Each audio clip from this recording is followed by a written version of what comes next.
بسم الله الرحمن الرحيم.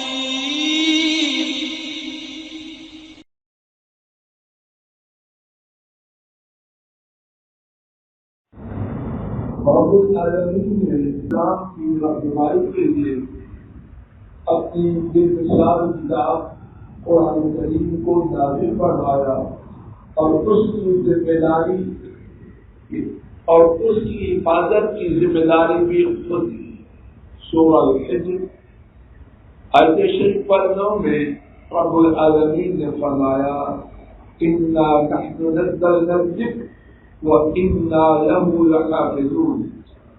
یقیناً ہم نے ہی اس ذکر کو نازل کیا ہے اور یقیناً ہم ہی اس ہی کی حفاظت کرنے والے ہیں. رب العالمین نے جہاں اس قرآن کریم کو نازل فرمایا اور اس کی حفاظت کی ذمہ داری بھی، اس کے ساتھ ساتھ اس کی بیان کی ذمہ داری بھی رب العالمین نے خود اٹھائی. سورہ القیامہ آیات 16 سے 18 تک رب العالمین نے فرمایا لا تفرق به لسانك لتعجل به. اپنی زبان کو جلدی نہ حرکت دیجیے تاکہ آپ کو اس کو جلدی حاصل کر سکے، یعنی قرآن کریم.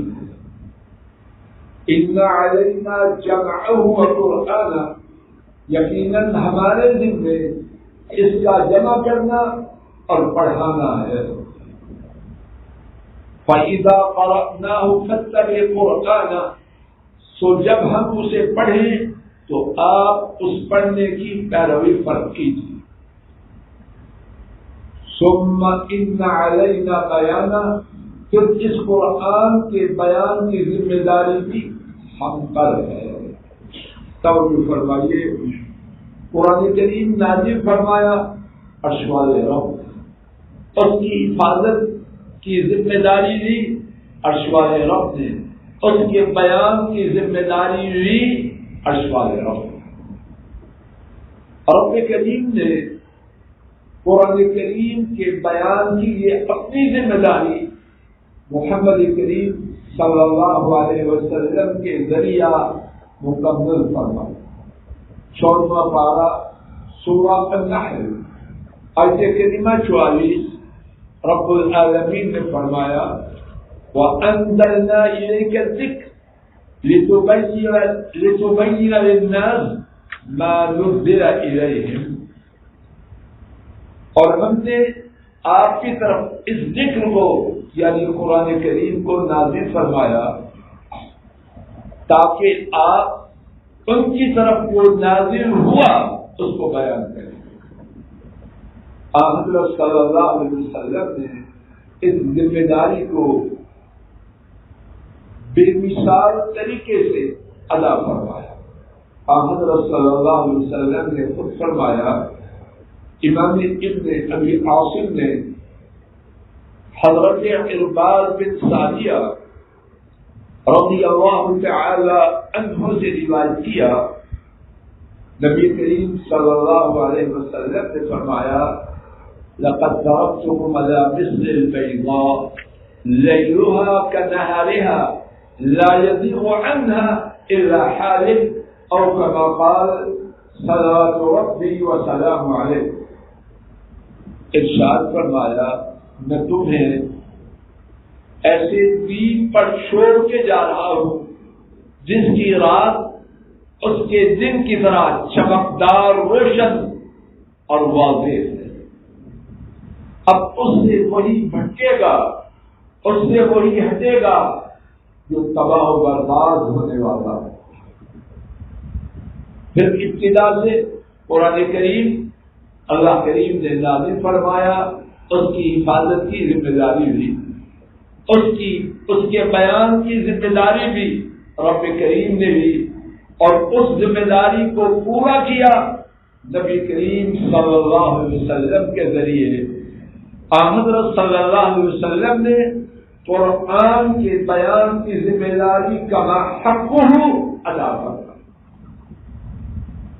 آپ نے قرآن کریم کا جو بیان فرمایا اسی کا نام سنت، اسی کا نام حدیث، اسی کا نام حکمت پیدا.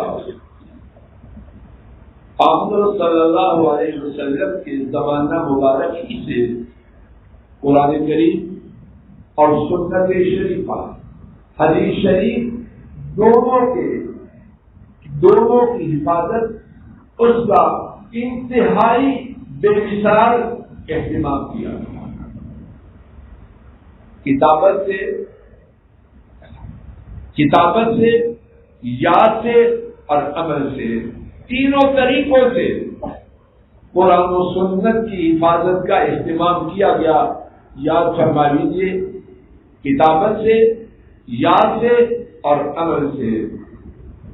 اور یہ سلسلہ مبارک جاری رہا حضرات صحابہ کے زمانے میں، تابعین کے زمانے میں، اتباع تابعین کے زمانے میں، اور ان کے بعد والے زمانے میں اللہ کی فضل و کرم سے. یہ سلسلہ چلتے چلتے دوسری صدی ہجری کے آخر میں ایک خوش نصیب شخص اللہ پاک نے 13 شوال جمعہ کے بعد 194 ہجری 6 کم 200 ہجری بخارا میں پیدا فرمائے، جن کا نام نامی محمد ابن اسماعیل تھا. انہوں نے حدیث شریف کے حفاظت کا وہ اہتمام کیا، اس کے لیے وہ جد و جہد کی، اس کے لیے وہ کوشش کی کہ امت میں ان کا لقب امیر المؤمنین فی الحدیث، سلطان المحدثین، امام الدنیا فی فقہ الحدیث، امام الدنیا فی الحدیث، یہ پیارے پیارے عظیم القاب امت کی طرف سے آج تک ان کے لیے مشہور. امام بخاری رحمہ اللہ، ان کی کیا شان و عظمت ٹھہری. اگر صرف اسی بات کو بیان کیا جائے تو شاید پوری رات گزر جائے. علماء امت نے قدیم سے اب تک ان کے بارے میں جو کچھ فرمایا ہے شاید اس کے بیان کا حق ادا نہ کیا جا سکے. اپنے اور آپ کے فائدے کے لیے کہ مجھ گناہگار کی زبان پر حدیث کے ایک بہت بڑے خدمتگار کا ذکر آ جائے اور آپ کے کانوں تک وہ ذکر پہنچ جائے اور اللہ کرے کہ میرے اور آپ کے سینوں میں اتر جائے. آئیے ان کی شان و عظمت کے حوالے سے چند ایک ائمہ، علماء حدیث، علماء امت کے بیانات سنتے. میں نے اپنی اور آپ کی آسانی کے لیے ان بیانات کو 4 حصوں میں تقسیم کیا. پہلی قسم ان کے اساتذہ کے بیانات. سماعت فرمائیے ان کے ایک استاد محمد ابن بشار سب کہیں رحمہ اللہ. بیٹا آنکھ کھول کے بیٹھے ہو کر نہ کھڑا کر پوری آپ کھول. ایک ان کے استاد محمد ابن بشار، ان کا لقب کیا تھا؟ بندار. بندار اور بندار کا معنی ہے حافظ الحدیث فی عصر، اپنے زمانے میں حدیث کا حافظ. اور جو امام بخاری کا استاد ہوگا وہ کیسا ہوگا؟ وہ اپنے اس شاگرد کے بارے میں فرماتے ہیں، توجہ فرمائیے، افقہ خلق اللہ فی زماننا. تصویر ان کے بیان کی، میرا یہ شاگرد. کون؟ سب جواب دو، زور سے بول. محمد ابن اسماعیل. میرا یہ شاگرد کیا ہے؟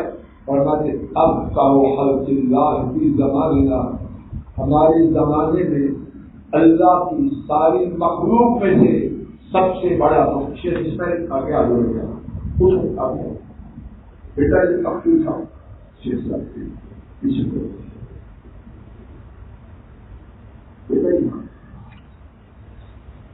اب کا خلق اللہ فی زماننا، ان کے شیخ محمد ابن بشار جن کا اپنا لقب کیا ہے؟ بندار، اور بندار کا معنی کیا ہے؟ اپنے زمانے میں حافظ حدیث۔ کیا فرماتے ہیں؟ ہمارے زمانے میں اللہ کی مخلوق میں سے سب سے بڑا فقیر، اور یہاں یہ بات بھی ضمنی طور پر مستقل موضوع ہے۔ بعض لوگ اللہ کا رحم کریں یہ کہتے ہیں کہ محدثین فقیر نہیں، اللہ تعالیٰ کسی سے لڑنا جھگڑنا یہ ہمارا مذہب کی بات تھی۔ ان کے ایک اور استاد قتیبہ بن سعید رحمہ اللہ، جن کا لقب حافظ ذہبی رحمہ اللہ نے سیر اعلام النبوہ میں لکھا شیخ الاسلام، یہ اخباری شیخ الاسلام نہ تھے، حافظ ذہبی ایسے امام، ان کے شیخ الاسلام کا لقب استعمال کروا۔ قتیبہ بن سعید امام بخاری کے استاد فرماتے ہیں یا حولا نظرت فی الحدیث ونظرت فی الرقص، اے لوگوں میں نے حدیث کو دیکھا اچھی طرح دیکھا، میں نے فقہ کو دیکھا اچھی طرح دیکھا، وجالست الفقہاء والعباد والزہاد، میں فقہاء کی مجلس میں رہا، میں نے عبادت گزاروں کی ہم نشینی اختیار کی، میں پرہیزگاروں کے ساتھ رہا، ما رأيت منذ عقلت مثل محمد بن اسماعیل البخاری رحمہ اللہ۔ فرماتے ہیں جب سے میں بالغ ہوا ہوں، جب سے میں شعور میں آیا ہوں، میں نے کسی کو محمد بن اسماعیل البخاری جیسا نہیں دیکھا۔ پہلی قسم ان کے یہ دو اساتذہ، اب میرے ساتھ ان کے ایک معاصر امام دارمی رحمہ اللہ کا بیان سماعت فرمائیے۔ امام دارمی فرماتے ہیں رأيت العلماء بالحرمين والحجاز والشام والعراق ما رأيت فيه أجمع من محمد بن اسماعیل البخاری رحمہ اللہ تعالی۔ فرماتے ہیں میں نے علماء کو دیکھا حرمین میں، مکہ مکرمہ اور مدینہ طیبہ میں، حجاز میں، شام میں، عراق میں، علماء سے ملنے والے، علماء کو پڑھانے اور پڑھنے اور سیکھنے سکھانے والے، زندگی کا شعور ہے۔ فرماتے ہیں میں نے ان سب میں کسی کو اتنا جامع، اتنے زیادہ علم کو سمیٹنے والا نہیں دیکھا جتنا میں نے محمد بن اسماعیل البخاری کو۔ تیسری قسم ان کے شاگرد امام مسلم رحمہ اللہ، اور امام مسلم کی اپنی ایک بہت بڑی شان، وہ فرماتے ہیں اشہد انہ لیس فی الدنیا مثلہ، میں گواہی دیتا ہوں، اور یہ عدالت کے باہر بیٹھے ہوئے گواہ ہیں، 20-50 معاذ اللہ ان کا ذکر بھی ان کے ساتھ کرنا توحید اللہ معاف کر دے۔ فرماتے ہیں میں گواہی دیتا ہوں کہ دنیا میں ان کی جن کو انہوں نے دیکھا اپنے وقت میں، میں گواہی دیتا ہوں کہ دنیا میں آپ جیسا کوئی متاثرین ان میں سے دو کے بیانات سے سنتے ہیں. حافظ ابن حجر جنہوں نے صحیح بخاری کی شرح لکھی، 13 جلدوں میں شرح اور ایک جلد میں مقدمہ 14 جلدوں، اور جن کے بارے میں یہ کہا گیا کہ صحیح بخاری کی شرح امت کی گردن میں قرضہ تھا. حافظ ابن حجر آئے اور اس قرضہ کو ادا کر. یہ 852 میں 9ویں صدی میں امام بخاری کے قریباً 600 سال بعد انہوں نے امام بخاری کے بارے میں فرمایا جبل الحفظ وہ یادداشت کا حافظے کا پہاڑ ہے. امام الدنیا کی فقہ الحدیث، حدیث کے سمجھنے میں دنیا کے امام. ہمارے ہند و پاک کے تقسیم سے پہلے کے بہت بڑے حنفی محدث اور شاید یہ حاشیہ نوری کا مولانا احمد علی سہارنپوری رحمہ اللہ، وہ فرماتے ہیں امام بخاری کے بارے میں امام الدنیا فی الحدیث، شیخ الاسلام ابو عبداللہ، یہ حدیث میں دنیا کے امام ہیں، شیخ الاسلام ہے، اور ان کی کنیت ابو عبداللہ. امام بخاری نے جو کتاب تعلیف کی اللہ اکبر، اور اللہ کے فضل و کرم سے جس کے سننے سنانے کا اس وقت منا کاری اور آپ کو اللہ تعالیٰ موقع دے رہا ہے، اس کتاب کے بارے میں علماء امت نے کیا کچھ فرمایا. اور میں وہ بات کہنے سے پہلے اپنے بارے میں یہ واضح کرتی ہوں، میں جس مسجد میں بیٹھا ہوں میں اس کے لائق نہیں، بالکل لائق. میں تو سال نہ سال پڑھتا رہوں پھر بھی اس کے لائق نہیں. اللہ اس گستاخی کی معافی دے دے اور کہنا سننا میرے اور آپ کے لیے قبول کرنا. امام بخاری رحمہ اللہ نے جو کتاب لکھی اس کا پہلے نام سن لیجیے، پھر اس کے بارے میں 5 علماء کے اقوال انتہائی اختصار سے سن. محدثین نے ذکر کیا کہ صحیح بخاری کا پورا نام الجامع الصحیح المسند من حدیث رسول اللہ صلی اللہ علیہ وسلم وسننہ وقیہ. اس کی شرح اب اس کو چھوڑتے ہیں، ایک اور نام بھی ذکر کیا گیا اس کو بھی چھوڑ. اس کتاب کے بارے میں حضرات علماء نے جو بہت کچھ کہا، ان میں سے پہلی بات علامہ عینی جنہوں نے صحیح بخاری کی شرح عمدۃ القاری تحریر کی 25 اجزاء میں، وہ فرماتے ہیں کہ مشرق و مغرب کے علماء کا اتفاق ہے کہ سب سے زیادہ مشرق و مغرب کے علماء کا اتفاق ہے کہ قرآن کریم کے بعد صحیح بخاری اور صحیح مسلم ان سے زیادہ صحیح کتاب کوئی نہیں. اور فرماتے ہیں کہ جمہور کی رائے یہ ہے کہ ان دونوں میں سے زیادہ صحیح بخاری ہے. اور امام ابن صلاح نے لکھا صحیح بخاری دونوں کتابوں میں سے صحت میں زیادہ آگے ہے اور فوائد میں بہت زیادہ. تیسرا قول علامہ عینی کا سماعت فرمائیے، اللہ کرے کہ میں ٹھیک طرح عرض کر سکوں اور آپ تک پہنچا سکوں، توجہ سے سماعت فرمائیے.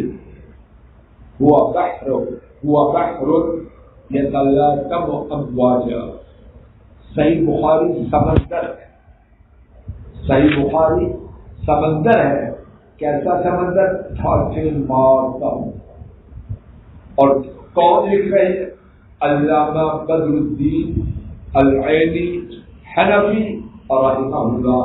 یہ بھی نویں صدی کے ہیں، حافظ ابن حجر کے معاصرین میں سے. رأيت الناس يدخلون فيه افواجا. علامہ عینی لکھتے ہیں میں نے دیکھا لوگ فوج در فوج اس کی جانب آتے ہیں. بعض روایات میں ہے امام بخاری سے اس کتاب کو 90,000 آدمیوں نے سنا، اور بعض روایات میں ایسی ہے کہ اس سے بھی زیادہ نے سنا. یہ اسی زمانے کی بات ہے جب امام بخاری نے یہ کتاب تعریف کی. 256 میں فوت ہوئے، آج 1443 جا رہا. 13 کم 1200 سالوں میں اللہ کی فضل و کرم سے جاری ہے، اور اللہ کی رحمت سے امید ہے قیامت تک جاری ہے. فرماتے ہیں فمن خاض فی ظفر بکنز لا ينفد. جو اس کتاب میں غوطہ زد ہوتا ہے وہ ایسا خزانہ پاتا ہے جو کبھی ختم نہیں. وفاز بجواہرہ التی لا تحصى عددا. اور ایسے جواہرات پاتا ہے کہ ان کی گنتی کا کرنا ممکن ہے. نمبر 4، امام ذہبی نے صحیح بخاری کے بارے میں شعراء نے جو بہت کچھ کہا، اس میں سے ایک یہ شعر منتخب کیا ہے، سماعت فرمائیے. صحیح البخاری لو انصفه لما قلت الا بماء الذهب. اگر صحیح بخاری کے بارے میں انصاف کیا جاتا تو یہ صرف سونے کے پانی ہی سے لکھ جائے. ہمارے زمانے کے بریلوی مکتب فکر کے شیخ الحدیث مولانا غلام رسول سعید اپنی کتاب تذکرۃ المحدثین صفحہ 193 میں لکھتے ہیں اللہ تعالی نے امام بخاری کی صحیح کو بے پناہ مقبولیت عطا فرمائی. قرآن کریم کے بعد جس کتاب پر اعتماد سب سے زیادہ ہے وہ صحیح کتاب. ابتدا سے آج تک اللہ کی فضل و کرم سے اس کتاب کی تعریف میں اور سچی تعریف میں لوگ رد اللسان ہیں، اور انشاءاللہ الرحمن جب تک اہل ایمان ہیں اور انشاءاللہ قیامت تک اہل ایمان رہیں گے یہ کتاب بھی رہے گی، کتاب والے کا نام بھی رہے گا، اور اللہ کے فضل و کرم سے کتاب والے کی تعریف بھی اللہ کے فضل و کرم سے باقی رہے. کتاب بدء الوحی. امام بخاری رحمہ اللہ نے اپنی کتاب کو الجامع الصحیح المسند میں نام ہم سن چکے ہیں. انہوں نے اس کو کتابوں میں تقسیم کیا. بعض علماء حدیث نے لکھا کہ اس کی تعداد 57 ہے. بعض نے لکھا صحیح بخاری کے اندر جو کتابیں ہیں ان کی تعداد 100. بعض نے لکھا 100 سے کچھ اوپر. ان اقوال میں باہمی تعارض نہیں، یہ آپس میں ایک دوسرے کی ضد نہیں. جب ایک قسم کے اقوال کو جمع کیا جائے، جب ایک قسم کی کتابوں کو جمع کیا جائے تو ایک کتاب بنتی. اگر جدا جدا کیا جائے تو زیادہ ہو جاتی ہے. اس امام بخاری نے ہر کتاب کو ابواب میں تقسیم کیا ہے. میرے پاس جو نسخہ ہے اس میں کتاب بدء الوحی اس کے 6 باب درج ہیں. کتاب ایمان کے 42 باب ہیں. کتاب الوضو کے 75 باب ہیں. کتاب الغسل کے 29 باب ہیں. کتاب التوحید کے 58 باب. ہر کتاب کے اندر ابواب ہیں. اور بعض علماء حدیث نے لکھا صحیح بخاری کے مجموع ابواب ان کی تعداد 3882. سب بولو کتنی؟ 118 کم 4. میرے خیال میں آئندہ زندگی میں ایک بہت زیادہ فائدہ پہنچانے والے بات میرے ساتھ نوٹ کروائی. امام بخاری نے اپنی اس کتاب میں دنیا و آخرت کی ہر بات جس کی مسلمان کو ضرورت ہے اس کے بارے میں بہت کچھ اللہ کی توفیق سے بیان کر دیا. احادیث شریفہ، اس کے علاوہ آیات بھی، اس کے علاوہ حضرات صحابہ اور تابعین کے کچھ اقوال بھی. اب ان کی کتاب میں کتنے ابواب ہیں؟ 3800. ایک شخص نے درس دینا ہے، خطبہ جمعہ دینا ہے. عام طور پر خطیب حضرات، مدرس حضرات سوچتے ہیں آج کیا موضوع. ایک بہترین نسخہ چابی صحیح بخاری کی فہرست پڑھ لیں. اللہ کے فضل و کرم سے اتنے موضوعات سامنے آ جائیں گے کہ پہلے مشکل تھی کس موضوع پہ دوں. اب یہ سوال کرے گا کہ کون سا موضوع چنوں اور کون سا چھوڑوں. بہترین نسخہ. اور پھر یہی نہیں، جو موضوع چننے کا صرف موضوع چنے گا، جو اس کے ساتھ مواد بھی پائے گا.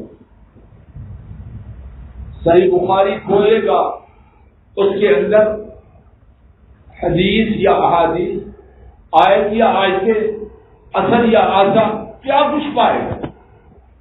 اور پھر اگر کوئی مزید تحقیق کرنا چاہے تو صحیح بخاری کی شروع میسر ہو تو اس میں شرح بھی.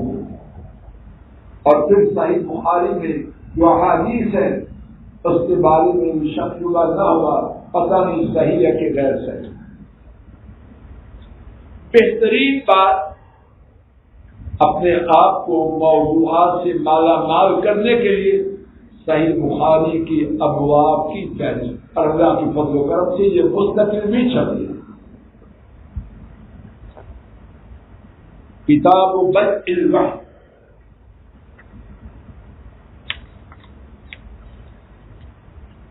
بد اس کو 2 طرح پڑھا گیا، بدو اور بد. حافظ ابن حجر رحمہ اللہ نے بد کو ہی ترجیح. علامہ انور شاہ کشمیری رحمہ اللہ انہوں نے بھی بد کو ہی ترجیح دی. اور انہوں نے یہ بھی لکھا ہے کہ امام بخاری نے اس کے علاوہ بھی دیگر کتابوں میں بدء کا لفظ استعمال کیا. کتاب بدء الاذان، بدء الحیض. ان کا نقطہ نظر یہ ہے کہ یہاں بھی بدء ہے، یعنی وحی کی ابتدا.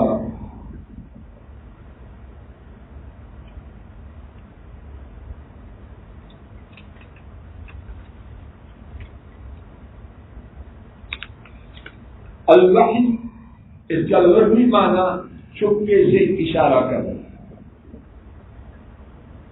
شرعی معنی شریعت کی باتوں کی خبر دینا. اب کتاب بدء الوحی اس سے کیا مراد ہے؟ حافظ ابن حجر رحمہ اللہ، علامہ کشمیری اور بعض دیگر محدثین نے بات واضح کی ہے کہ اس سے مراد صرف وحی کی ابتدائی کیفیت ہے، بلکہ وحی کے حالات ہیں اور انہی میں سے وحی کی ابتدا کا بھی ذکر ہے. ایک اور سوال محدثین نے یہاں سوال اٹھایا کہ امام بخاری نے اپنی کتاب کا آغاز بدء الوحی سے کیوں کیا؟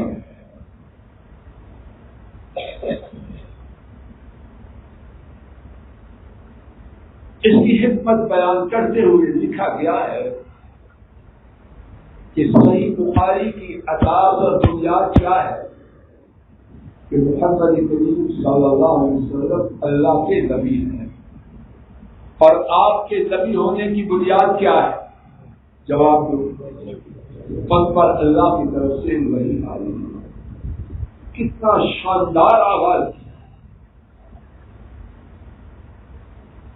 علامہ کشمیری رحمہ اللہ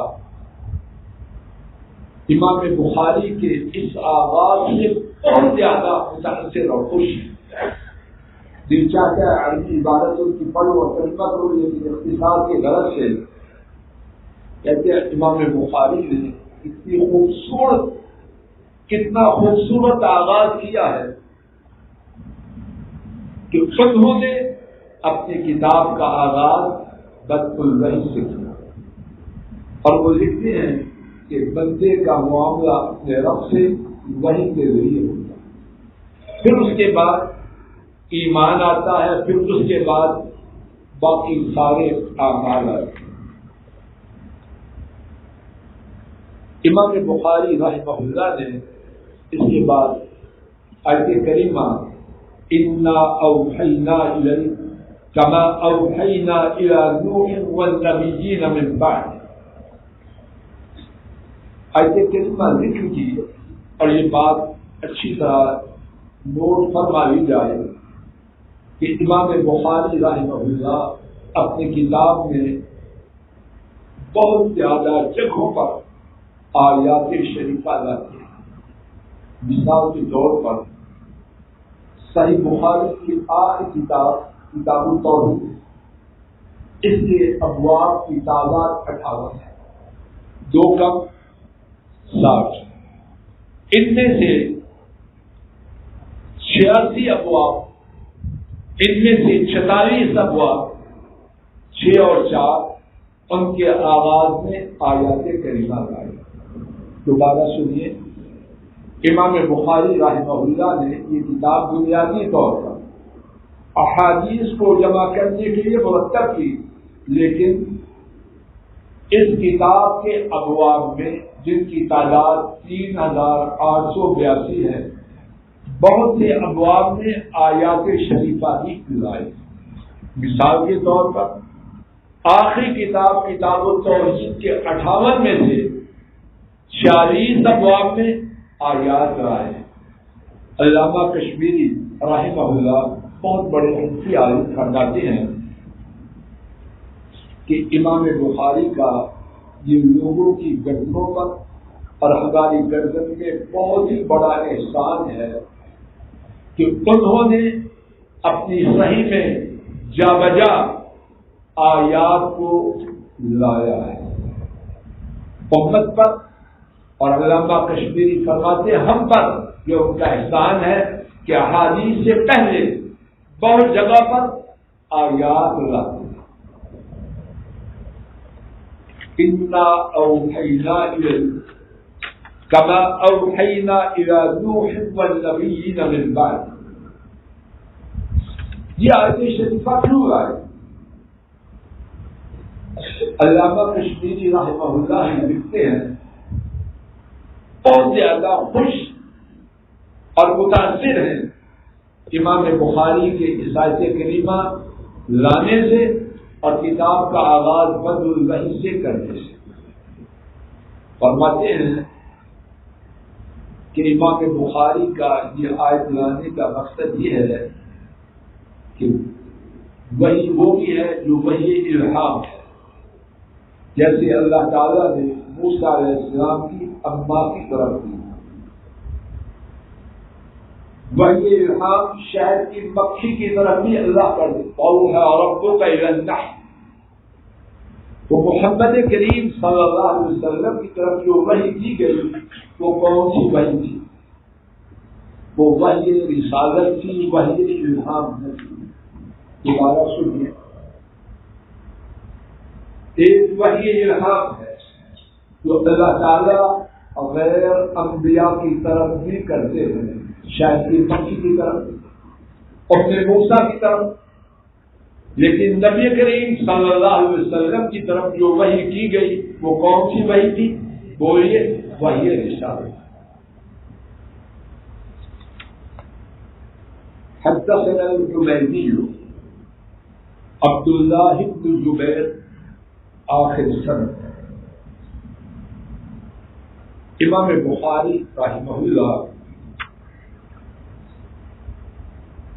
ان کے اور رسول کریم صلی اللہ علیہ وسلم کے درمیان اس حدیث میں 6 راوی ہیں۔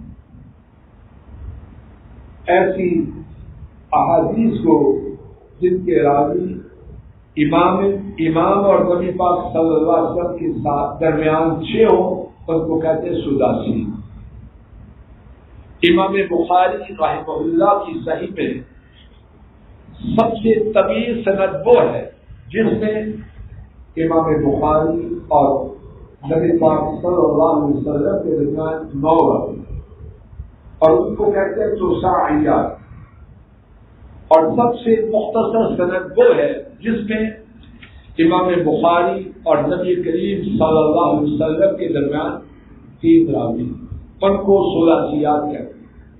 صحیح بخاری میں ثلاثیات 22 ہیں اور بعض محدثین نے ان 22 احادیث کو جمع کر کے ان کی مستقل شرح بھی کی۔ تو یہ حدیث ثلاثیات میں سے ہر راوی کے بارے میں اللہ کے فضل و کرم سے خوبصورت اور شاندار بات ہے۔ پہلے اور آخری راوی کے بارے میں مختصر سی چند ایک باتیں سماعت فرمائیں۔ حمیدی عبداللہ بن زبیر، سوال یہ ہے امام بخاری رحمہ اللہ نے ان کی روایت کے ساتھ اپنی حدیث کا آغاز کیوں کیا؟ امام بخاری رحمہ اللہ نے ان کی اس روایت کردہ حدیث کے ساتھ اپنی کتاب کا آغاز کیوں کیا؟ سوال واضح۔ حضرات محدثین نے جواب دیے اور خوبصورت فرمایا کہ حمیدی عبداللہ بن زبیر قریشی، حمیدی عبداللہ بن زبیر قریشی ہیں اور حدیث شریف ہے قریشیوں کو آگے کرو، ان سے آگے نہ بڑھو۔ امام بخاری رحمہ اللہ حدیث شریف کی کتنی پابندی کرنے والے، اور یہ کام آسان ہے۔ اور یہ حمیدی عبداللہ بن زبیر صرف قریشی نہیں، امام بخاری کے جتنے قریشی اساتذہ تھے ان میں سے سب سے بڑے فقیہ تھے۔ قریشی ڈھونڈنا تو آسان تھا، پھر ان قریشیوں میں سب سے بڑے فقیہ حمیدی عبداللہ بن زبیر۔ اس راوی کے بارے میں ایک دوسری بات، یہ راوی کچھ باتیں سمجھ آ رہی ہیں اوپر سے گزرے، اب صاحب زیادہ مشکل بات نہیں کرے آپ ایسا تو نہیں میں اکیلے چل رہا ہوں،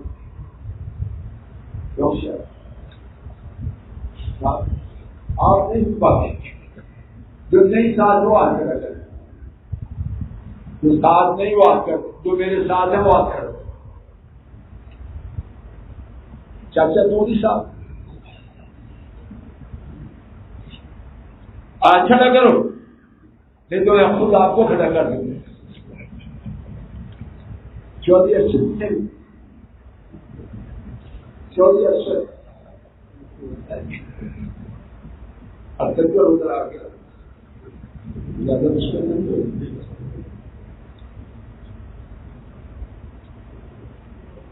توجہ فرمائیے، شاید کسی بات سے اللہ میرے اور آپ کے لیے فائدہ ہوگا اور میری اور آپ کی مقصد اللہ سے بتا۔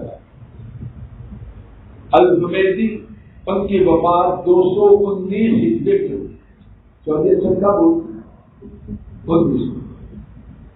اور امام بخاری کی پیدائش 194 میں۔ تو جب یہ فوت ہوئے ان کے استاد، تو امام بخاری کی عمر کتنی تھی؟ 25 سال۔ 194 میں پیدا ہوئے، استاد کی وفات کب ہوئی؟ 200۔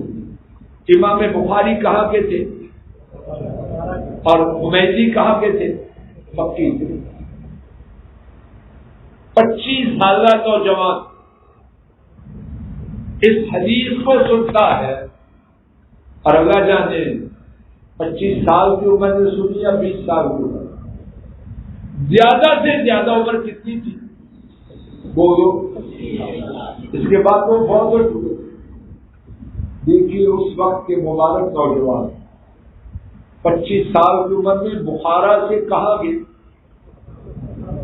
اور یہ کسی کے واسطے سے نہیں، براہ راست سنتے سنتے، نیٹ پہ نہیں پڑی تھی، موبائل سے نہیں سنی تھی، جا کے ان سے حدیث لی۔ اور کتنی عمر میں؟ 25 سال یا اس سے کم ہے۔ اللہ کرے کہ ہمارے نوجوان بھی اس جگر کے۔ آخری راوی کون ہے؟ دیکھو بولو کون ہے؟ عمر بن خطاب رضی اللہ تعالی عنہ۔ وہ کیا ہے اور کیا کچھ ہے، ان کے بارے میں کتاب نہیں کتابیں ہیں، اور اس وقت میں باتیں چن کے لایا ہوں، ان میں بھی صرف ایک بات کا ذکر کرتا ہوں تاکہ چن لی باتوں کو بھی چھوڑتا ہوں۔ جناب فاروق رضی اللہ تعالی عنہ، ان کا سنت سے تعلق انتہائی شدید۔ 2 مثالیں میرے ساتھ سن لیجیے۔ پہلی مثال امام مسلم نے معدان بن ابی طلحہ رحمہ اللہ سے روایت کی۔ عمر بن خطاب رضی اللہ تعالی عنہ نے علاقے کے مختلف علاقوں کے گورنروں کو چٹھی لکھی۔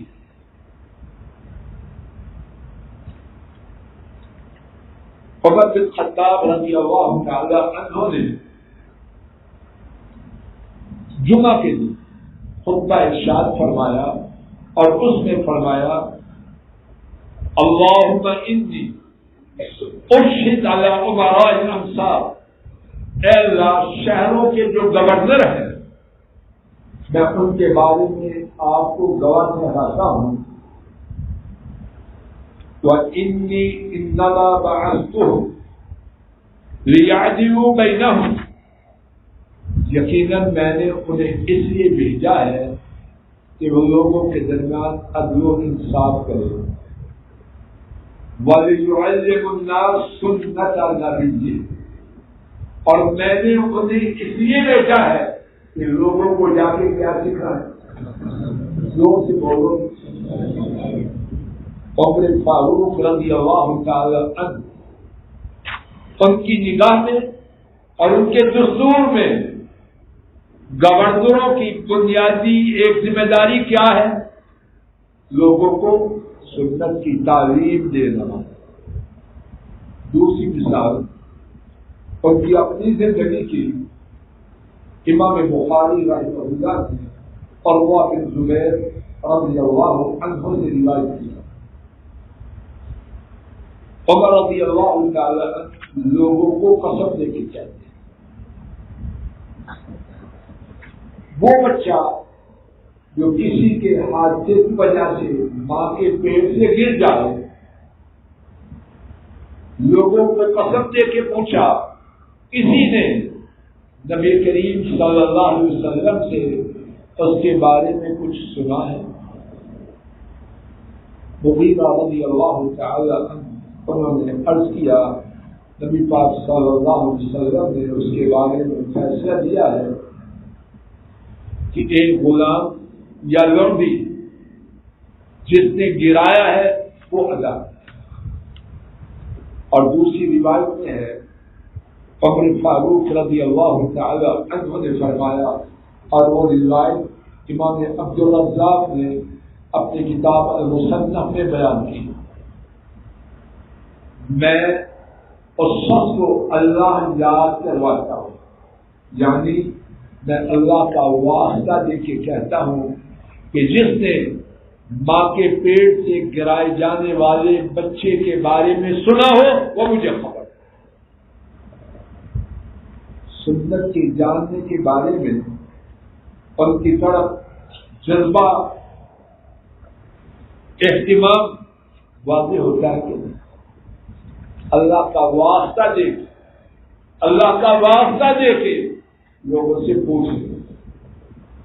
اور جب انہیں خبر دی گئی تو امام عبدالرزاق کی روایت میں حمد بن مالک نابغہ حمد بن مالک بن نابغہ الحضری رضی اللہ عنہ جب انہوں نے خبر دی تو فرمانے لگے اللہ اکبر لو لم نسمع بمثل هذا لقضینا بغیرہ. اللہ اکبر خوشی سے نعرہ بلند کرتے. اگر ہمیں نبی پاک صلی اللہ علیہ وسلم کا یہ فرمان نہ ملتا ہم تو اس کے علاوہ کچھ اور فیصلہ کریں. سنت کے لیے، سنت کے جاننے کے لیے ان کی طرف کتنی زیادہ اللہ کا واسطہ دے کے لوگوں سے پوچھیں، اور جاننے کے بعد کیا کہتے ہیں اللہ اکبر خوشی سے نعرہ بلند کرتے ہیں، اور ساتھ ہی اعلان کرتے ہیں اگر یہ حدیث میں مجھے نہ سنائی جاتی تو میرا فیصلہ تو سنت کے خلاف ہے. امام شافعی رحمہ اللہ اپنی عظیم کتاب الرسالہ میں اس واقعہ پر تبصرہ کرتے ہوئے لکھتے ہیں کہ جب عمر فاروق رضی اللہ تعالی عنہ کو نبی کریم صلی اللہ علیہ وسلم کا فرمان ملا، اپنی بات کو چھوڑا اور کس کی بات کو اپنایا، بولو. اور اس کے بعد سنیے وَكَذَلِكَ كَانَ فِي كُلِّ أَمْرٍ، اور یہ کوئی ایک واقعہ نہیں.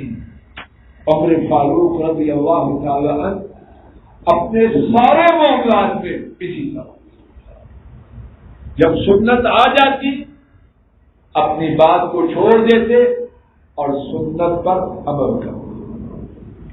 اور امام شافعی فرماتے ہیں وَكَذَلِكَ يَلْزَمُ النَّاسَ أَن يَكُونُوا وَكَذَلِكَ يَلْزَمُ النَّاسَ أَن يَكُونُوا، لوگوں پر بھی اسی طرح لازم ہے کہ جب نبی کریم صلی اللہ علیہ وسلم کی حدیث مل جائے تو کیا کریں، اپنی بات چھوڑے اور حدیث کو پکڑ لیں. اور اللہ کے فضل و کرم سے ہم نکمے کمزور، ہمارا منہج، ہمارا مقصد، ہماری دعوت، ہماری آواز، ہماری پکار کیا ہے؟ اے لوگوں اپنی اپنی بات چھوڑو، نبی کریم صلی اللہ علیہ وسلم کے فرمان کے ملنے کے بعد ان کے فرمان کو مضبوطی سے پکڑو.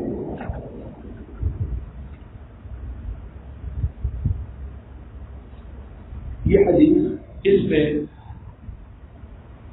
عمر بن خطاب رضی اللہ تعالی عنہ نبی کریم صلی اللہ علیہ وسلم سے بیان کرنے میں تنہا ہے، اور عمر بن خطاب رضی اللہ تعالی عنہ سے بیان کرنے والے علقمہ بن وقاص اللیثی وہ تنہا، اور علقمہ سے محمد بن ابراہیم التیمی بیان کرنے والے وہ تنہا، اور محمد بن ابراہیم التیمی سے یحییٰ بن سعید تنہا. 4 جگہ کتنے راوی ہیں؟ ایک. ایسی حدیث کو غریب کہتے ہیں کہ جس کے روایت کرنے میں ایک راوی ایک طبقے میں تنہا ہو. تو کیا غریب حدیث صحیح ہو سکتی ہے؟ جواب دو. صحیح کی جو 5 شرائط ہیں ان میں یہ نہیں کہ بیان کرنے والوں کی تعداد ایک یا زیادہ ہے. بِنَفْعِ عَزْلٍ تام الضبط متصل السند غیر معلل ولا شاذ. بات واضح. دوسری بات، یہ حدیث متواتر ہے. متواتر کی شروط میں سے ایک یہ ہے کہ اس کے روایت کرنے والے راوی ہر طبقہ میں، ہر مرحلہ میں کتنے ہوں؟ تو عادت تواتر الکذب، کہ وہ جھوٹ پر جمع نہ ہو سکے. تو یہاں 4 طبقات میں راوی کتنے ہیں؟ ایک. تو تواتر بھی نہیں اور صحیح. حافظ ابن حجر لکھتے ہیں کہ اگر تواتر معنوی کہا جائے تو یہ متواتر معنوی، اس کا معنی کیا ہے؟ متواتر معنی کا مطلب اس کا جو معنی ہے وہ بہت زیادہ احادیث سے ثابت ہے. تو یہ حدیث پہلی متواتر معنوی ہے لیکن متواتر لفظی نہیں.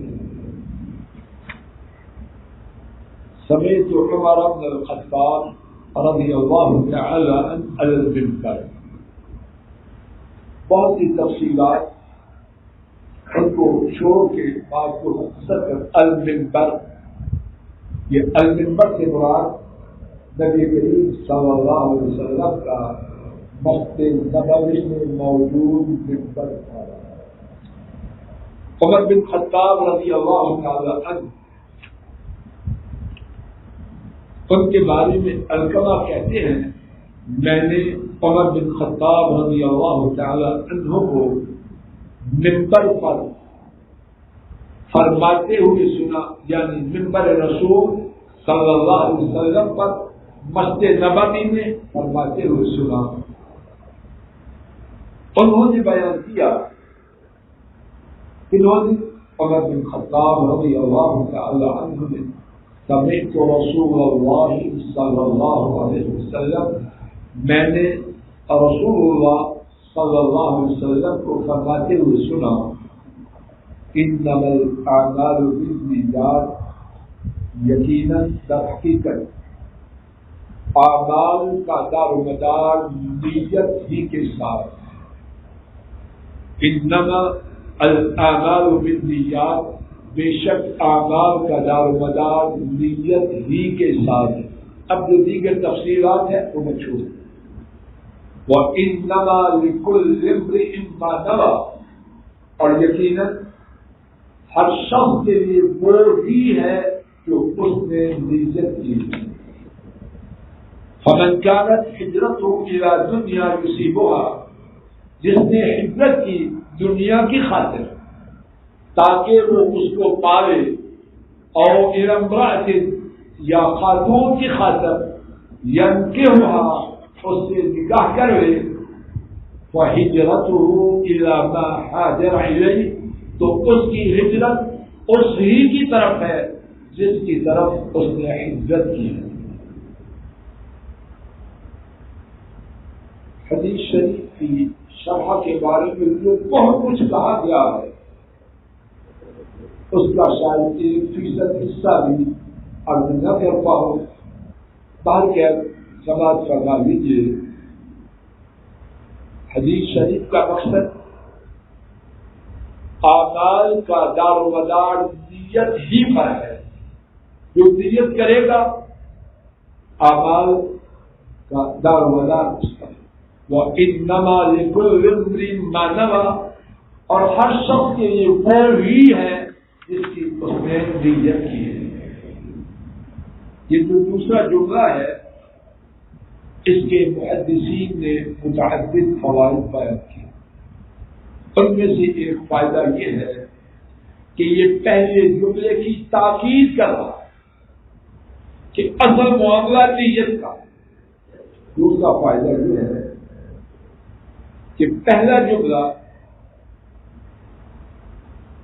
وہ بتلا رہا ہے کہ اعمال کا دار و مدار نیت کے ساتھ ہے، اور دوسرا جملہ بتلا رہا ہے کہ اعمال کا جو ثواب ہے بندے کو جو ملے گا اس کی نیت کے حساب سے ملے گا.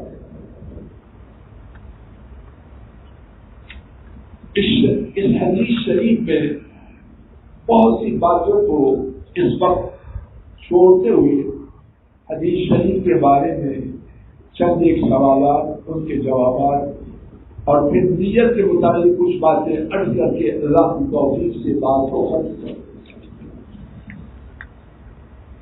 پہلا سوال یہ ہے کہ امام بخاری رحمہ اللہ نے اس حدیث شریف میں پہلا جملہ ذکر نہیں.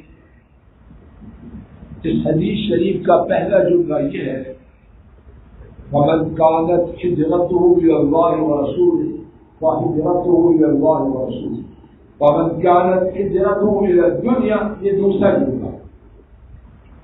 تو امام بخاری رحمہ اللہ نے پہلا جملہ کیوں ذکر نہیں کیا؟ سوال واضح کیوں بیٹھو؟ حافظ ابن حجر رحمہ اللہ اور بعض دیگر محدثین نے جواب دیا ہے کہ پہلے جملہ کے ذکر کرنے میں ضمنی طور پر خدشہ تھا کہ امام بخاری اپنی تعریف کریں کہ میری نیت بڑی شاندار ہے تو میں یہ حدیث لا کے اپنی کتاب کا آغاز کر رہا ہوں. امام بخاری نے اپنے تزکیات سے بچنے کی خاطر حدیث شریف کا پہلا حصہ ذکر نہیں کیا اور اس طرح انہوں نے قرآن کریم کی آیت پر عمل کیا فَلَا تُزَكُّوا أَنفُسَكُمْ هُوَ أَعْلَمُ بِمَنِ اتَّقَىٰ. اپنا تزکیہ نہ کرو، وہ جانتے ہیں کہ کون اللہ معاف کرے کہاں ہو اور کہاں. ہم کچھ نہ ہونے کے باوجود بیجا اپنے آپ کو بیچ میں داخل کر اور وہ واقعہ اللہ پاک نے بہت بڑی چیز بنایا. بعض محدثین کے قول کے مطابق اپنے تزکیے کے خدشہ سے بچنے کی خاطر پہلا جملہ ذکر نہیں. اور یہاں یہ سوال پیدا ہو کہ حدیث کا کچھ حصہ حذف کرنا اس میں کوئی حرج نہیں. اگر حدیث کے معنی میں خلل نہ ہو تو حدیث کا کچھ حصہ ذکر کیا جائے کچھ نہ کیا جائے اس میں کوئی حرج نہیں. دوسرا سوال، جب حدیث شریف میں فَمَنْ كَانَتْ هِجْرَتُهُ إِلَى الدُّنْيَا آ گیا تو کیا عورت کی طرف ہجرت کرنا یہ دنیا کا حصہ نہیں؟ یہ بھی دنیاوی بات.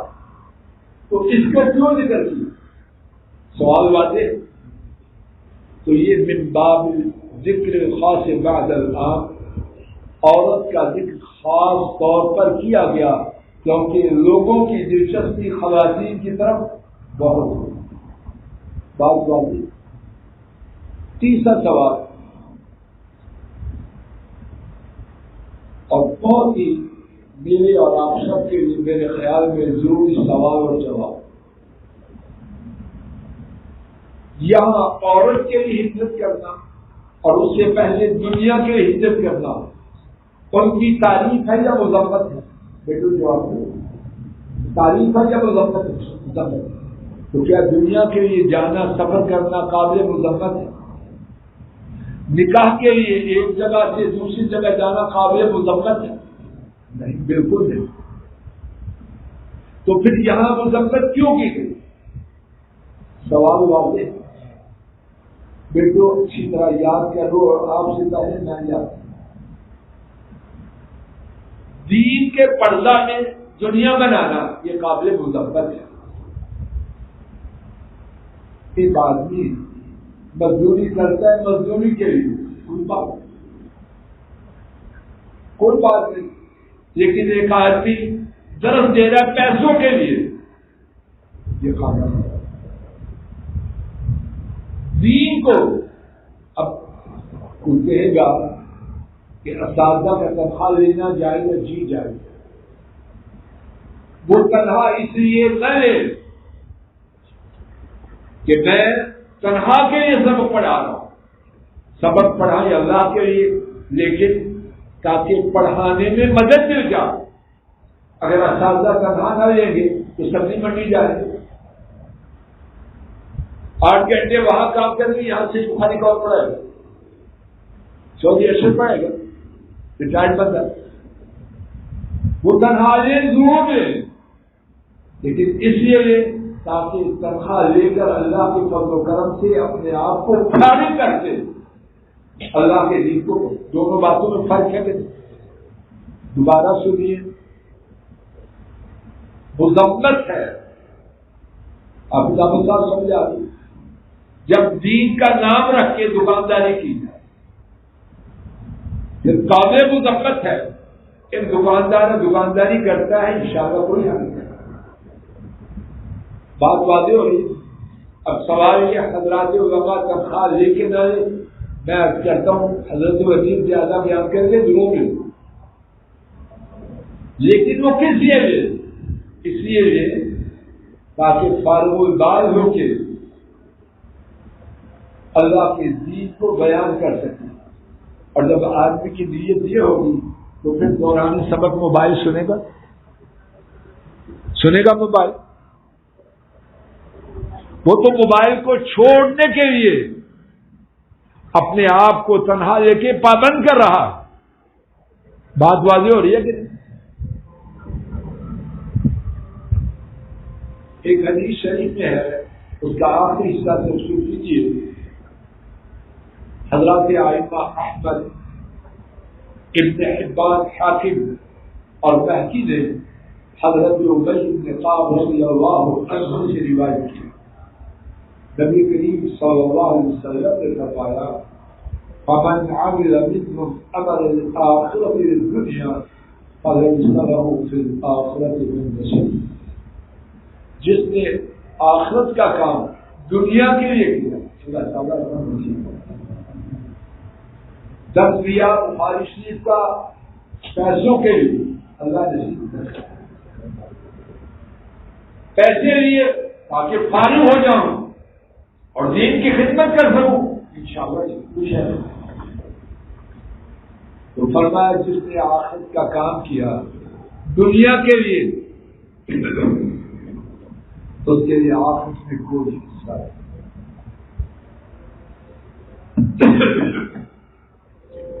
تیسرا سوال، نبی میں سے کچھ سوال حضرت کا تھا. حدیث شریف ہے فمن كانت هجرته إلى الله ورسوله فهجرته إلى الله ورسوله، ومن كانت هجرته إلى دنيا أو إلى دنيا يصيبها أو إلى امرأة يصيبها أو إلى امرأة ينكرها فهجرته إلى ما حاجر إليه. توجہ فرمائیے. مکمل حدیث میں جو پہلا جملہ ہے فمن كانت هجرته إلى الله ورسوله، اس کا جواب کیا شیخ سمجھ پڑو؟ إلى الله ورسوله. جو شرط ہے وہی بولو. اور یہاں ومن كانت هجرته إلى دنيا يصيبها أو إلى امرأة ينكحها، تو کیا ہے؟ فهجرته إلى دنيا يصيبها یا کیا ہے؟ فهجرته إلى ما هاجر إليه. پہلے جملے میں اللہ پاک اور رسول کریم صلی اللہ علیہ وسلم کا ذکر پاک دہرایا گیا، اور دوسرے جملے میں دنیا اور عورت کا ذکر دہرایا گیا. کیا سبب؟ حضرات محدثین نے لکھا اور خوب لکھا، اللہ پاک کے ذکر اور رسول کریم کے ذکر دہرانے میں لذت، دنیا کے ذکر کے دہرانے میں لذت نہیں. نبی پاک صلی اللہ علیہ وسلم بے رغبتی کرتے ہوئے دنیا کا ذکر ہی نہیں چلتا. بات واضح. حدیث شریف میں جو بہت سی باتیں ہیں ان میں سے اس سبق کی آخری بات اور انتہائی اختصار سے نیت کے بارے میں اللہ کی توفیق سے کچھ باتیں درج کی ہیں، اختصار سے وہ سن لیجیے۔ نمبر 1، اخلاص کا ہونا تمام اعمال کی قبولیت کے لیے پہلی شرط، اور اس کے بارے میں کتاب و سنت میں آیات اور احادیث شریفہ کا مبارک سے اللہ۔ دوسری بات، عبادات میں زبان سے نیت کا کہنا ہے۔ آپ صلی اللہ علیہ وسلم کے بارے میں امام مسلم نے روایت کیا، اما عائشہ رضی اللہ عنہا بیان کرتی ہیں کہ نبی کریم صلی اللہ علیہ وسلم اپنی نماز کا آغاز اللہ اکبر سے کرتے، اس سے پہلے 4 رکعت نماز فرض، نماز عشاء، زمین کے اوپر آسمان کے نیچے کوئی سام۔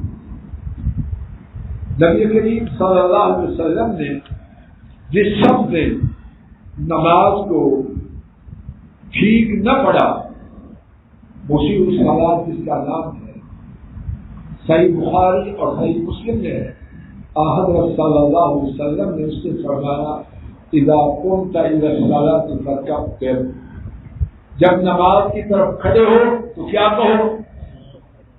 یہ نماز کے آغاز میں نیت کے الفاظ بولنا ثابت، 2 کاموں میں نیت کے الفاظ بولنا ثابت، اور ہم اللہ کے فضل و کرم سے اہل حدیث ہیں۔ ہمارا من ہے، ہمارا مقصد ہے جو بات حدیث شریف میں ہو ہمارے سر پر اور آنکھوں پر، اور ہمارا مقصد یہ ہے وہ آنکھ اور سر نہ رہے، جو حدیث کو اپنے سر اور آنکھوں پہ نہ رکھے۔ 2 جگہ ثابت ہے، عمرہ اور حج میں اور قربانی میں۔ یہاں حج اور عمرہ کرنا اور قربانی کا کرنا، اس کا زبان سے اظہار کرنا، کیوں؟ نبی کریم صلی اللہ علیہ وسلم نے اس کا اظہار کیا۔ تیسری بات، نیت کا جس طرح اعتبار، نیت کی جس طرح حیثیت عبادات میں ہے، اسی طرح معاملات، اور اس کے بارے میں بہت تفصیل ہے۔ نمبر 4، مخلص شخص، پختہ عزم والا، اگر کام نہ بھی کرے، کام نہ ہو سکے تو اس کو عمل کرنے والے کے برابر ثواب ہے۔ امام نسائی اور امام ابن ماجہ نے حضرت ابو الدرداء رضی اللہ عنہ سے حدیث روایت کی، اس کا خلاصہ، ایک شخص بستر پر تہجد کی نیت سے آیا، اس پر نیند کا غلبہ ہو گیا، فجر کی نماز کے لیے اٹھا، اس کے نامہ اعمال میں تہجد کا ثواب لکھا، اور نیند اس پر اللہ کی طرف سے صدقہ ہے۔ چوتھی بات، معذور شخص اور مخلص جب کوشش کرے وہ اپنے مقصد کو نہ بھی پائے، اس کے لیے عمل کرنے والے کے برابر ثواب ہے۔ سورہ نساء کی آیت شریفہ 100 بعد میں پڑھ لینا، جو اپنے گھر سے ہجرت کے لیے نکلے، راستے میں فوت ہو جائے تو اس کا اجر اللہ کے ذمہ لازم۔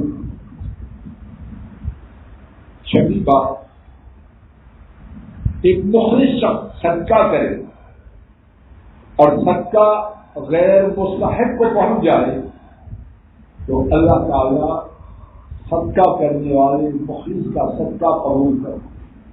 صحیح بخاری اور صحیح مسلم میں حضرت ابو ہریرہ رضی اللہ عنہ کے حوالے سے حدیث ہے، ایک شخص نے ایک رات صدقہ کیا، رات کے اندھیرے میں چور کو دیکھا، صبح مشروب اور چور کو صدقہ دیا، دوسری رات صدقہ کیا ایک بدکار عورت کو، مشہور ہوا بدکار عورت پر صدقہ کیا گیا، تیسری رات صدقہ کیا غنی پر، مشہور ہوا غنی پر صدقہ کیا۔ تو آدمی بیچارہ سوچ میں تھا، صحیح مسلم میں ہے کہ اس کے پاس اس کے خواب آئی کہ تیرا صدقہ قبول کیا۔ چھٹی بات یہ عرض کر رہا ہوں، صدقہ کرنے والا مخلص اگر اس کا صدقہ ٹھیک جگہ نہ بھی پہنچے تو اس کو صدقہ کرنے کا ثواب ہوتا ہے۔ ساتویں بات، اگر کوئی شخص بری نیت کے لیے کوشش، بری چیز کی اگر کوئی شخص بری نیت سے کسی کام کی، اگر کوئی شخص کسی کام کا بری نیت سے ارادہ کرے، کوشش کرے، وہ کام نہ بھی ہو، اس کو اس کام کا گناہ ہوتا ہے۔ صحیح بخاری اور صحیح مسلم میں ہے کہ جب دو مسلمان آپس میں جنگ کرتے ہیں، ایک قاتل ایک مقتول، تو قاتل اور مقتول دونوں جہنمی ہیں۔ نبی پاک صلی اللہ علیہ وسلم سے مقتول کے بارے میں پوچھا گیا، آپ نے فرمایا وہ اپنے ساتھی کو قتل کرنے کا حریص تھا، اس نے تو اپنا زور لگا لیا، اب قتل نہیں ہوا تو حکم الہی سے وہ جہنمی ہے۔ آخری بات، کچھ کام ایسے ہیں کہ ان کو صرف چاہنے کی وجہ سے، ان کی صرف نیت کرنے کی وجہ سے چاہنے والے کو اور نیت کرنے والے کو گناہ ہوتا ہے۔ اس کی مثال سورہ نور آیت کریمہ 19، جو شخص اہل ایمان میں بے حیائی پھیلانا پسند کرے اس کے لیے کیا ہے؟ دنیا و آخرت میں رسوا العذاب، صرف چاہنے پر۔ اور سورہ الحج میں آیت شریفہ 25، جو شخص حرم شریف میں الحاد کرنے کا ارادہ کرے اس کو اللہ تعالیٰ کی طرف سے دردناک عذاب سکھائے۔ نبی اور ان نو میں سے اور سبق کی آخری بات، کسی کی نیت کا اچھا ہونا، کسی کی نیت کا اچھا ہونا اس کام کے جائز ہونے کی دلیل تنہا نہیں بنتا۔ اچھی طرح توجہ فرما لیجیے، ایک شخص کام کرتا ہے اور کہتا ہے میری نیت اچھی ہے تو کام جائز ہو گیا۔ آدم علیہ السلام نے اور اماں حوا نے جب ممنوع درخت کا پھل کھایا، ان کی نیت اچھی تھی یا بری تھی؟ اچھی تھی کہ یا فرشتے بن جائے یا جنت میں ہمیشہ رہے۔ تو اللہ راضی ہوئے ناراض ہوئے، کپڑے اچھوائے۔ تو نبی پاک نیت کے حوالے سے کیا نہیں جا رہی، صرف نیت کا اچھا ہونا، ابھی لامسا سمجھا رہے، صرف نیت کا اچھا ہونا عمل کو جائز نہیں قرار دیتا۔ اچھا ہونے کے لیے دو باتیں، نیت ٹھیک ہو اور عمل شریعت کے مطابق ہو، سنت کے مطابق ہو۔ اللہ تعالیٰ اپنے فضل و کرم سے کہنے میں جو بہت زیادہ غلطیاں ہوئی ہیں، سننے میں جو کوتاہی ہے، اللہ معاف کر دے۔ اللہ تعالیٰ اپنے فضل و کرم سے کہنے اور سننے کو قبول فرمائے، اور جو چیز بات کہنے اور سنی گئی اس کا عمل کرنے کی توفیق عطا فرمائے۔ السلام علیکم ورحمۃ اللہ۔ یہ ڈاکٹر فضل الہی صاحب کا آفیشیل یوٹیوب چینل ہے، اس کو لائک، سبسکرائب اور شیئر کریں اور بیل آئیکن پریس کریں تاکہ نئے آنے والی ویڈیوز کا نوٹیفیکیشن آپ کو موصول ہو سکے۔ جزاکم اللہ خیر۔